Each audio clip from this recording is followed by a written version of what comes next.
आफताब से लेकर मनोज साने तक तमाम आरोपियों को इस बात का जरा भी अफसोस नहीं था कि उन्होंने न सिर्फ अपने लिव इन पार्टनर की हत्या कर दी, बल्कि उनकी शवों के बुरी तरह से विभत्स रूप से टुकड़े टुकड़े भी कर दिए। मन के अंदर यह पछतावा न होना ही इस बात का प्रमाण है कि ये सारे हत्यारे नफरत से भरे हुए थे और इसी नफरत ने इन्हें इतना अंधा कर दिया कि इन्हें लाश के टुकड़े टुकड़े करते हुए ना तो कोई अफसोस हुआ और ना ही डर लगा, ना ही दया आई।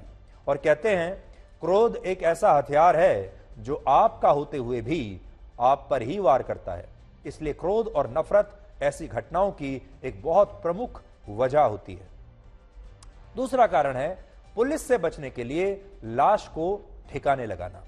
हत्या करने वाले किसी भी आरोपी के लिए लाश सबसे बड़ी लायबिलिटी की तरह होती है, जिसमें आरोपी पुलिस से बचने के लिए और लाश को ठिकाने लगाने के लिए हर संभव प्रयास करता है, क्योंकि हत्या का सबसे बड़ा प्रमाण लाश ही होती है और अगर लाश मिल जाती है तो उसके बाद हत्यारे का पता लगाना बहुत आसान हो जाता है।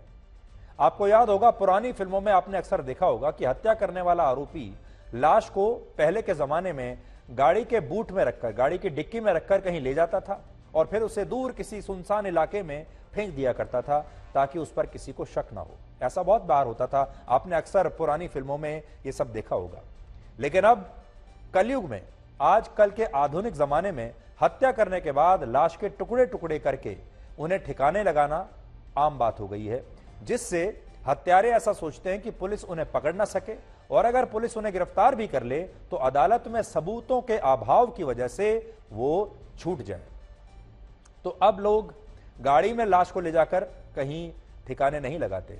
अब क्योंकि आज का जमाना आधुनिक जमाना है, आज के जमाना टेक्नोलॉजी का जमाना है, चप्पे चप्पे पर सीसीटीवी कैमरे लगे हुए हैं, इलेक्ट्रॉनिक सर्विलांस होती है, आपका मोबाइल फोन ही आपके सारे राज खोल देता है और बहुत सारे तरीके हैं जब हत्यारा बच नहीं सकता। इसलिए सबसे पहले हत्यारा जो सोचता है वो सोचता है कि सबसे पहले कैसे मैं लाश को नष्ट कर दूं, ये लाश किसी को मिले ही नहीं। जैसे आफताब और मनोज साने के मामले में पुलिस के सामने सबसे बड़ी चुनौती यह रही है कि वो इन आरोपियों के खिलाफ इस जुर्म को साबित कैसे करे, क्योंकि इन आरोपियों ने लाश के इतने टुकड़े किए कि सभी सबूतों को लगभग नष्ट कर दिया या उन्हें अपने खिलाफ मामले को कानूनी रूप से कमजोर तो बना ही दिया। और ऐसी घटनाओं की तीसरी वजह होती है आजकल की फिल्में, आजकल की वेब सीरीज। अब आप बहुत सारी ऐसी वेब सीरीज और फिल्में देखते होंगे जिनमें हत्या के बाद लाश को ठिकाने लगाने के लिए इस तरह के तरीके अपनाए जाते हैं और आखिर में पुलिस के लिए ऐसे हत्याकांड की गुत्थी को सुलझाना बहुत मुश्किल हो जाता है। और यह असल में एक पूरा चक्र है जिसे मैं आपको बड़ी स्क्रीन पर आज दिखाना चाहता हूं। इसे आप ध्यान से समझिएगा। देखिए, अब जो हम आपको बता रहे थे, आफताब ने जब श्रद्धा की हत्या और उसके शव के 35 टुकड़े किए तब उसे यह अपराध करने की प्रेरणा टीवी पर एक वेब सीरीज देखकर मिली थी। तो सबसे पहले उसे जो आइडिया आया वो टीवी से आया। उसने टीवी में ऐसा बहुत सारा कंटेंट देखा, वेब सीरीज देखे, क्राइम थ्रिलर्स देखी, फिल्में भी देखी होंगी, जिससे उसे यह आइडिया आया कि लाश को कई टुकड़े करके नष्ट किया जा सकता है।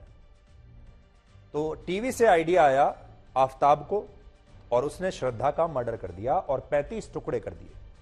इसके बाद मनोज साने, जो मुंबई में 56 साल का आदमी था, उसने अपनी लिव इन पार्टनर की हत्या की और तब उसने श्रद्धा हत्याकांड के आरोपी आफताब से ही प्रेरणा ली थी। तो जब उससे पूछताछ की गई तो यह मनोज साने ने कहा कि सरस्वती का मर्डर करने के लिए मैंने आफताब और श्रद्धा मर्डर केस से प्रेरणा ली और मुझे लगा कि जिस तरह आफताब ने श्रद्धा के शव के 35 टुकड़े कर दिए वैसे ही मैं भी कर सकता हूं। बल्कि वो एक कदम आगे निकल गया।